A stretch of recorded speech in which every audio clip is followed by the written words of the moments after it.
Meditations for Every Day in the Year by Bishop Richard Challoner.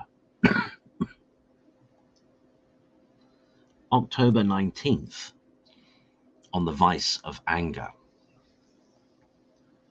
Consider first that anger, in the sense in which it is numbered amongst the capital sins, is an inordinate love or desire of revenge, and is a mortal sin, as often as the evil it wishes, or the vengeance or punishment it pretends to take, is considerably contrary either to justice or to Christian charity. That is, to that love we owe to every neighbour by the law of Christ, even to our greatest enemies. Our anger or desire of revenge is contrary to justice whenever the person we are angry with has not deserved the punishment we desire to inflict, or, though he has deserved it, if we do not observe the order of justice, but make ourselves both judges and executioners too by taking revenge for ourselves, by our own private authority, which is never allowable. Our anger and desire of revenge is contrary to fraternal charity. When, let the cause be ever so just, we prosecute or punish the offender, not out of the love of justice, but out of hatred or ill will to the person, or merely to gratify a disorderly passion. In such cases as these, our anger and revenge are criminal, because it strikes at one or both of those principal virtues of justice and charity, and whether either of these is grievously wounded, there is no soundness in the soul. Consider, secondly, that anger, passion, and desire of revenge, when deliberately consented to, are also infinitely opposite to those other favoured virtues of Jesus Christ: meekness, humility, mercy, peace, patience, long-suffering, renouncing our own will, bearing the cross, and the like, which are all of them strongly recommended in his gospel and jointly make up the amiable character of his disciples. These are the livery of his servants, by which he expects they should be known and distinguished.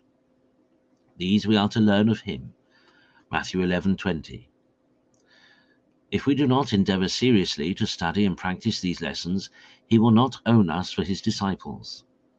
If we do not wear his livery, he will not acknowledge us for his servants. But oh, how irreconcilable is this passion of anger when it reigns in the soul, with every one of these Christian virtues. It directly destroys all meekness and consequently humility, its individual companion. For anger generally springs from pride and self-love. It is a stranger to mercy, according to that of Solomon, Proverbs 27:4. Anger hath no mercy. It is even a short madness that is capable, for the time it lasts, of inflicting the worst of evils, or desiring the worst of judgments. It breaks peace both with God and our neighbour.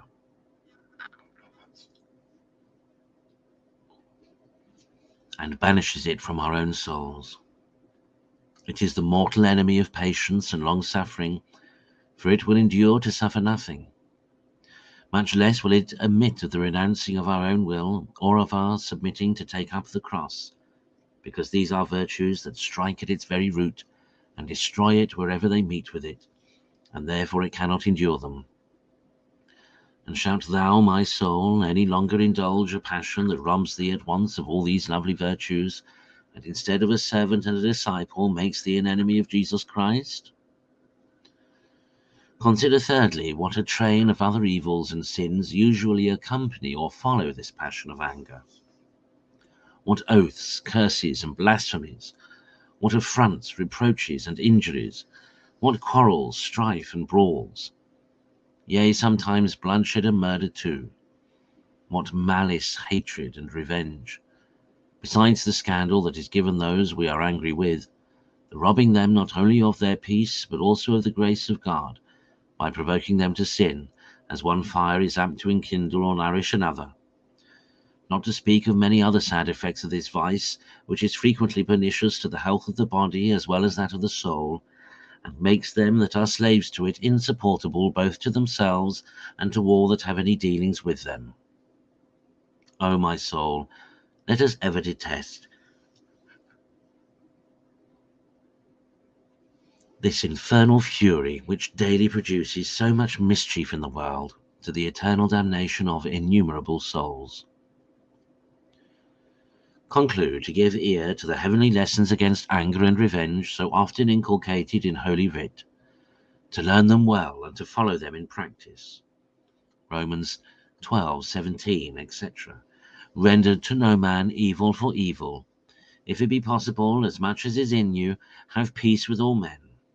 Revenge not yourselves, my dearly beloved, but give place of wrath, for it is written, Revenge is mine, I will repay, saith the Lord. But if thy enemy be hungry, give him to eat, etc. Be not overcome by evil, but overcome evil with good. Ephesians 4:24, 26. Put on the new man. Let not the sun set upon your anger. Let all bitterness and anger and indignation and clamour and blasphemy but be put away from you with all malice, and be ye kind to one another. Galatians 5:19.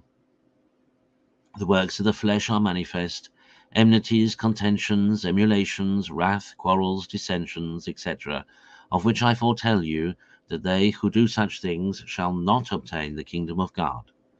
But the fruit of the Spirit is charity, joy, peace, patience, benignity, goodness, long-suffering, mildness, etc.